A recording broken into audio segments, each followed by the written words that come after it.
The Lord is going to shake this land. Il Signore scuoterà questa nazione.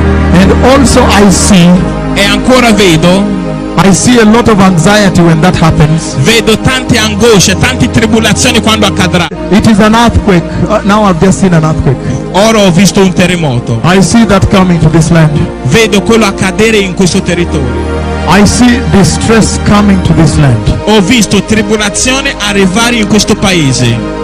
That when all these things come to pass, Che quando tutte queste accadranno, you shall know voi saprete that the mighty prophet of the Lord, che il potente profeta di Dio, he has walked here, lui ha già camminato qui and that time is over, e il suo tempo oramai è compiuto and the Messiah is coming for the church. e la Messia sta venendo per la Chiesa.